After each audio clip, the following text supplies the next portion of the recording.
Hi ಎಲ್ಲರಿಗೂ ನಮಸ್ಕಾರ. Welcome to my YouTube channel. ಇವತ್ತಿನ ರೆಸಿಪಿ ರುಚಿಯಾಗಿ ಬೇಳೆ ಒಬ್ಬಟ್ಟನ್ನ ಹೇಗೆ ಮಾಡೋದು ಅಂತ ನಮ್ಮ ಚಾನಲಲ್ಲಿ ನಿಮಗೆ ಹೇಳ್ಕೊಡ್ತೀನಿ. ಬನ್ನಿ.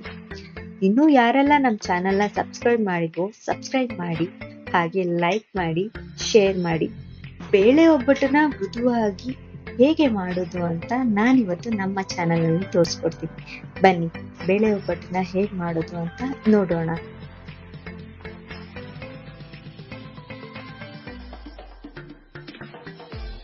ಬೇಳೆ ಒಬ್ಬಟ್ಟು ಮಾಡೋದಕ್ಕೆ ನಾನಿಲ್ಲಿ ಒಂದು ಪಾತ್ರೆಗೆ 2 ಲೋಟ ಕಡಲೆಬೇಳೆನ ತಗೋತಾ ಇದ್ದೀನಿ.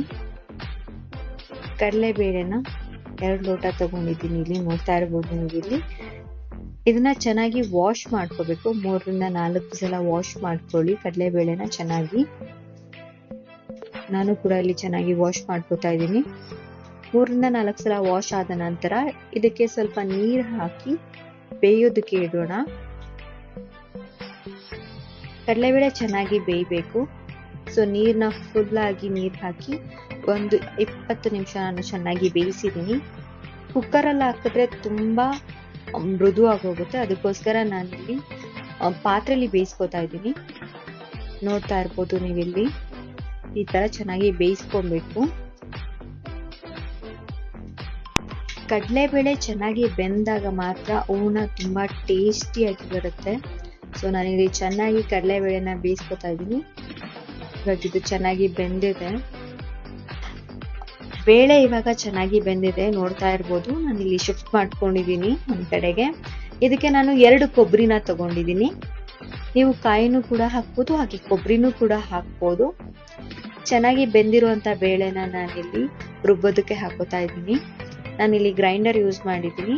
ನೀವು ಮಿಕ್ಸಿನೂ ಕೂಡ ಯೂಸ್ ಮಾಡ್ಬೋದು. ಚೆನ್ನಾಗಿ ಬೇಯಿಸಿ ಮಿಕ್ಸಿಯಲ್ಲಿ ಗ್ರೈಂಡ್ ಮಾಡ್ಕೊಬಹುದು. ಚೆನ್ನಾಗಿ ಗ್ರೈಂಡ್ ಆಗುತ್ತೆ, ಹಾಗೆ ಟೇಸ್ಟಿ ಆಗಿರುತ್ತೆ ಅಂತ ಒಂದು ಕಾರಣಕ್ಕೆ ನಾನು ಇಲ್ಲಿ ಗ್ರೈಂಡರ್ಗೆ ಹಾಕೊಂಡಿದ್ದೀನಿ. ಹಾಗೆ ನಾನು ಬೆಲ್ಲನ ಹಾಕೋಬೇಕು. ಕೆಲವೊಬ್ರು ಚಚ್ಚಿ ಹಾಕೋತಾರೆ, ಅದನ್ನ ಪುಡಿ ಮಾಡಿ ಎಲ್ಲ ಹಾಕೋತಾರೆ. ನಾನಿಲ್ಲಿ ಪಾಕ ಮಾಡ್ಕೊಂಡಿದ್ದೀನಿ. ಇವಾಗ ಪಾಕ ರೆಡಿ ಇದೆ. ಇಲ್ಲಿ ಇನ್ನೊಂದ್ ಕಡೆ ಇದು ಚೆನ್ನಾಗಿ ಇವಾಗ ರುಬ್ಬಿದೆ. ಆ ಬೇಳೆನ ಚೆನ್ನಾಗಿ ಗ್ರೈಂಡ್ ಆಗಿದೆ, ನೋಡ್ತಾ ಇರ್ಬೋದು ನೀವು. ಪುಡಿ ಪುಡಿ ಆಗ್ತಾ ಇದೆ. ಬೆಂದಿರೋ ಬೇಳೆ ಈ ತರ ಟೆಕ್ಸ್ಚರ್ ಬರುತ್ತೆ. ಚೆನ್ನಾಗಿದೆ. ಇದಕ್ಕೆ ನಾನು ಬೆಲ್ಲದಿಂದ ಮಾಡಿರುವಂತ ಪಾಕನ ತಗೋತೀನಿ. ಬೆಲ್ಲನ ನೀರ್ನ ಕುದಿಸ್ಕೊಂಡಿರುವಂತದ್ದು ಇದು ಪಾಕ ಹಾಕೋತಾ ಇದ್ದೀನಿ.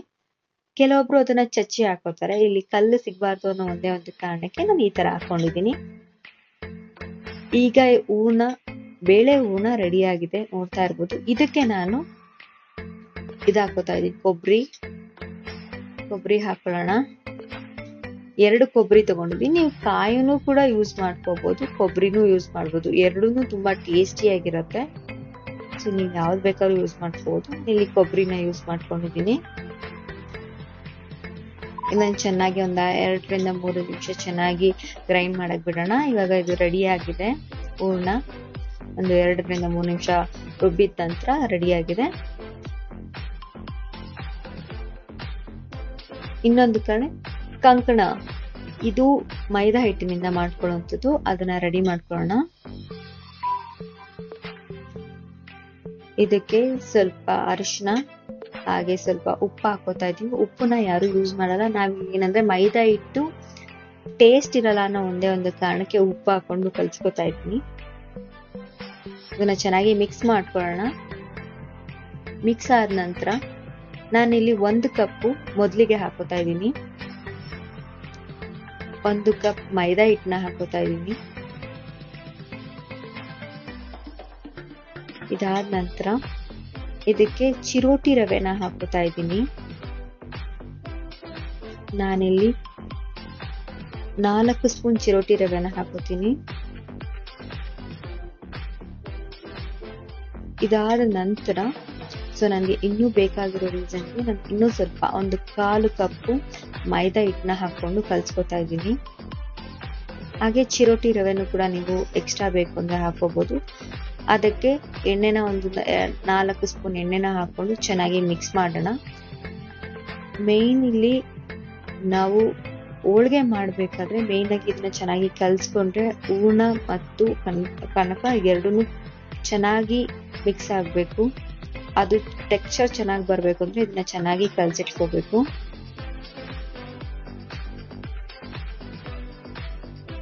ಇದು ಚೆನ್ನಾಗಿ ಇವಾಗ ಮಾಡೋಣ, ಕಲ್ಸೋಣ. ಮಧ್ಯದಲ್ಲಿ ಎಣ್ಣೆನ ಹಾಕೊಂಡು ಕಲಿಸ್ಬೇಕು. ಸುಮ್ಮನೆ ನೀರ್ ಹಾಕಿದೀವಿ ಒನ್ ಟೈಮಿಗೆ ಕಲ್ಸೋಣ ಅಂದ್ರೆ ಇದಾಗಲ್ಲ. ಮಧ್ಯದಲ್ಲಿ 2 ಸ್ಪೂನ್ 3 ಸ್ಪೂನ್ ಆಯಿಲ್ನ ಹಾಕೊಬೇಕು, ಕಲಿಸ್ತಾ ಹೋಗ್ಬೇಕು. ಇದನ್ನ ನಾನಿಲ್ಲಿ ಆಯಿಲ್ನ ಹಾಕೊಂಡು ಕಲಿಸ್ತಾ ಇದ್ದೀನಿ. ನೋಡ್ತಾ ಇರ್ಬೋದು ಹೇಗ್ ಬರ್ತಾ ಇದೆ ಅಂತ. ಒಟ್ಟಿಗೆ ಕಲ್ಸ್ಕೊಟ್ರೆ ತುಂಬಾ ಇದಾಗಿರುತ್ತೆ. ಇದನ್ನ ಕೆಲವೊಬ್ರು ಹೇಳ್ತಾರೆ 8 ಅವರ್ ನೆನ್ಸಿರ್ಬೇಕು, 9 ಅವರ್ ನೆನ್ಸಿರ್ಬೇಕು ಅಂತ. ಅದೆಲ್ಲ ಏನು ಇಲ್ಲ. ನಾನಿಲ್ಲಿ ಬರೀ 1 ಅವರ್ ಮಾತ್ರ ನೆನ್ಸಿಟ್ಟಿದ್ದೆ. ಅದು 8 ಅವರು 9 ಅವರು ನೆನ್ಸಿಟ್ರೆ ಅದೇನಾಗ್ಬಿಡುತ್ತೆ, ನಾರ್ ತರ ಆಗುತ್ತೆ. ಆ ತರ ಮಾಡ್ಕೊಳಕ್ ಹೋಗ್ಬೇಡಿ. ನಾನಿಲ್ಲಿ ಇನ್ನೊಂದ್ ಸ್ವಲ್ಪ ಎಣ್ಣೆನ ಹಾಕೊಂಡು ಕಲ್ಸ್ಕೊತಾ ಇದ್ದೀನಿ. 3ನೇ ಟೈಮ್ಗೆ ಎಣ್ಣೆ ಹಾಕೊಂಡಿದ್ದೀನಿ. ಅಲ್ಲೂ 4 ಸ್ಪೂನ್ ಆಯಿಲ್ನ ಹಾಕೊಂಡು ಚೆನ್ನಾಗಿ ಕಲಿಸ್ತಾ ಇದ್ದೀನಿ. ಚೆನ್ನಾಗಿ ಕಲಿಸ್ಬೇಕು. ಇದನ್ನ ಮೇನಾಗಿ ಕಲ್ಸ್ಕೊಳ್ಳೋಣ. ಒಬ್ಬಟ್ಟು ಮಾಡುವಾಗ ಚೆನ್ನಾಗಿ ಆಕಾರ ಬರ್ಬೇಕು ಅಂದ್ರೆ ಈ ತನಕನ ಚೆನ್ನಾಗಿ ಮಾಡ್ಕೊಬೇಕು. ತಿರ್ಗಾ ನಾನು ಎಣ್ಣೆ ಹಾಕುತ್ತಾ ಇದ್ದೀನಿ. ನಿಮ್ಗೆ ಎಣ್ಣೆ ತುಂಬಾ ಇದಾಗ್ಲಿಲ್ಲ ಅಂದ್ರೆ, ಇಷ್ಟ ಆಗ್ಲಿಲ್ಲ ಅಂದ್ರೆ ಸ್ವಲ್ಪ ಹಾಕೊಳ್ಳಿ. ನಾನಿಲ್ಲಿ ಪ್ರತಿ ಸಲನೂ ಒಂದು 4 ಸ್ಪೂನ್ ಯೂಸ್ ಮಾಡ್ಕೊಂಡಿದ್ದೀನಿ. ಇವಾಗ ಇದು ಕಲ್ಸಾಗಿದೆ. ಇದನ್ನ ಒಂದು 1 ಅವರ್ ನಾನು ಎತ್ತಿಡ್ತೀನಿ. ಈಗ ಬೇಳೆ ಒಬ್ಬಟ್ಟಿಗೆ ಹೂರ್ಣ ಹಾಗೂ ಎರಡೂ ರೆಡಿ ಆಗಿದೆ. ನೋಡ್ತಾ ಇರ್ಬೋದು ಮೈದಾ ಹಿಟ್ಟು. ಇದು 1 ಅವರ್ ನೆನ್ಸಿರೋಕೆ ಈ ಟೆಕ್ಸ್ಚರ್ ಬಂದಿದೆ. ಇವಾಗ ಬೇಳೆ ಒಬ್ಬಟ್ಟು ಮಾಡಕ್ಕೆ ಶುರು ಮಾಡೋಣ. ನಾನಿಲ್ಲಿ ಪ್ಲಾಸ್ಟಿಕ್ ಪೇಪರ್ನ ತಗೊಂಡಿದ್ದೀನಿ. ಬಟ್ಟೆದು ಪ್ಲಾಸ್ಟಿಕ್ ಪೇಪರ್ಸ್ ಬರುತ್ತಲ್ಲ, ಆ ಪೇಪರ್ ತಗೊಂಡಿದ್ದೀನಿ. ಕೆಲವೊಬ್ರು ಇದ್ರದ್ದು ತಗೊಂತಾರೆ, ಆಯಿಲ್ದು. ಇದು ತುಂಬಾ ಚೆನ್ನಾಗಿದೆ. ಸೊ ಈ ತರ ತಗೊಂಡಿದ್ದೀನಿ ನಾನು. ನೋಡಿ ಎಷ್ಟು ಈಸಿಯಾಗಿ ಮಾಡ್ಬೋದು ಒಬ್ಬಟ್ಟು. ಸೊ ಎಣ್ಣೆ ಜಾಸ್ತಿ ಹಾಕಿದ್ರೆ ಬೇಳೆ ಹೋಳಿಗೆ ಟೆಕ್ಸ್ಚರ್ ತುಂಬಾ ಚೆನ್ನಾಗಿ ಬರುತ್ತೆ, ರೌಂಡ್ ಶೇಪ್ ಚೆನ್ನಾಗಿ ಬರುತ್ತೆ. ಈ ತರ ಮಾಡ್ಕೊಳ್ಳಿ. ಇದಕ್ಕೆ ಎಣ್ಣೆ ಹಾಕಿ ಚೆನ್ನಾಗಿ ಈ ತರ ಶೇಪ್ ಮಾಡ್ಕೊಂಡ್ರೆ ಬೇಳೆ ಒಬ್ಬಟ್ಟು ಚೆನ್ನಾಗಿರುತ್ತೆ. ಇದಕ್ಕೆ ಸ್ವಲ್ಪ ಎಣ್ಣೆ ಹಾಕಿ ಬೇಯಿಸಕ್ಕೆ ಶುರು ಮಾಡ್ತಾ ಇದ್ದೀನಿ. ಬೇಯಿಸುವಾಗ್ಲೂ ಅಷ್ಟೇ ತುಂಬಾ ಲೋ ಫ್ಲೇಮ್ ಅಲ್ಲಿ ಇಟ್ಕೊಂಡು ಬೇಯಿಸಿ. ಸ್ಟಾರ್ಟಿಂಗ್ ಅಲ್ಲಿ ಚೆನ್ನಾಗಿ ತವಾನ ಕಾಯಿಸಿ, ಅದಾದ್ಮೇಲೆ ಲೋ ಫ್ಲೇಮ್ ಅಲ್ಲಿ ಬೇಯಿಸಿ. ಆವಾಗ ಒಬ್ಬಟ್ಟು ತುಂಬಾ ಚೆನ್ನಾಗಿ ಬರುತ್ತೆ. ನೋಡಿ ಈ ತರ ಬರ್ತದೆ. ನೋಡ್ತಾ ಇದ್ರೆ ಇವಾಗ್ಲೇ ತಿನ್ಬೇಕು ಅಂತ ಅನ್ನಿಸ್ತಾ ಇದೆ. ತುಂಬಾ ಅಂದ್ರೆ ತುಂಬಾ ಟೇಸ್ಟಿ ಆಗಿರುತ್ತೆ. ಸೊ ತುಂಬಾ ಸಾಫ್ಟ್ ಆಗು ಕೂಡ ಬರುತ್ತೆ. ಇದ್ರಲ್ಲಿ ಈ ತರ ಚೆನ್ನಾಗಿ ಲೋ ಫ್ಲೇಮ್ ಅಲ್ಲಿ ಬೇಯಿಸ್ಕೊಂಡ್ರೆ ಬೇಳೆ ಒಬ್ಬಟ್ಟು ತುಂಬಾ ಅಂದ್ರೆ ತುಂಬಾ ರುಚಿಯಾಗಿ ಮಾಡ್ಕೋಬಹುದು ನಾವೇ. ನಾನಿಲ್ಲಿ ಮೊದಲನೇ ಒಬ್ಬಟ್ಟನ್ನ ಮಾಡಿದ್ದೀನಿ. 2ನೇ ಒಬ್ಬಟ್ಟಿಗೆ ರೆಡಿ ಮಾಡ್ಕೊಂಡಿದ್ದೆ. ಸೊ ಸ್ವಲ್ಪ ಎಣ್ಣೆ ಹಾಕೊಂಡು 2ನೇ ಒಬ್ಬಟ್ಟನ್ನು ಕೂಡ ಚೆನ್ನಾಗಿ ಬೇಯಿಸ್ಕೊಂತೀನಿ. ಈಗ ಒಬ್ಬಟ್ಟು ಹಾಕುವಾಗ ಹುಷಾರು, ನಿಧಾನಕ್ಕೆ ಹಾಕೊಳ್ಳಿ. ಅದು ಹೂರ್ಣ ಕಿತ್ತೋಗುತ್ತೆ. ಸೊ ಆತರ ಎಲ್ಲ ಮಾಡ್ಕೊಳಕ್ ಹೋಗ್ಬಿಡಿ. ಇಲ್ಲಿ ಒಬ್ಬಟ್ಟು ರೆಡಿ ಆಗಿದೆ, 2ನೇ ಒಬ್ಬಟ್ಟು ಕೂಡ. ಸೊ ನಾನು ವಿಡಿಯೋಗೋಸ್ಕರ 2 ಒಬ್ಬಟ್ಟು ಮಾಡಿದನ್ನ ತೋರಿಸಿದ್ದೀನಿ. ಇನ್ನು ಮಿಕ್ಕಿದ್ನೆಲ್ಲ ನಾನು ಆಗಿದೆ. ಸೊ ಇವತ್ತು ನಾನು ಬೇಳೆ ಒಬ್ಬಟ್ಟನ್ನ ಮಾಡಿದ್ದೀನಿ. ನಿಮ್ಗೆ ಏನಾದ್ರು ಹೊಸ ರೆಸಿಪೀಸ್ ಬೇಕು ಅಂದ್ರೆ ನನ್ಗೆ ಕಮೆಂಟ್ ಮಾಡಿ. ಬೇಳೆ ಒಬ್ಬಟ್ಟನ್ನ ನಾವು ಹಾಲಿನ ಜೊತೆಗೆ ಹಾಗೆ ತುಪ್ಪದ ಜೊತೆಗೆ ತಿಂತಾ ಇದ್ರೆ ಸಖತ್ತಾಗಿರುತ್ತೆ. ಮೃದುವಾಗಿ ಬೇಳೆ ಒಬ್ಬಟ್ಟನ್ನ ಹೇಗ್ ಮಾಡೋದು ಅಂತ ನಾನಿವತ್ತು ನಮ್ಮ ಚಾನಲ್ ಅಲ್ಲಿ ನಿಮಗೆ ತೋರಿಸ್ಕೊಟ್ಟಿದ್ದೀನಿ. ಇದು ನಿಮ್ಗೆ ಲೈಕ್ ಆದ್ರೆ ನಿಮ್ ಚಾನಲ್ನ ಲೈಕ್ ಮಾಡಿ, ಶೇರ್ ಮಾಡಿ, ಸಬ್ಸ್ಕ್ರೈಬ್ ಮಾಡಿ. ನಿಮ್ ಫ್ರೆಂಡ್ಸ್ಗೆ ಹೇಳೋದನ್ನ ಮರಿಬೇಡಿ, ಹಾಗೆ ಸೆಂಡ್ ಮಾಡೋದನ್ನ ಮರಿಬೇಡಿ. Thank you so much for supporting me.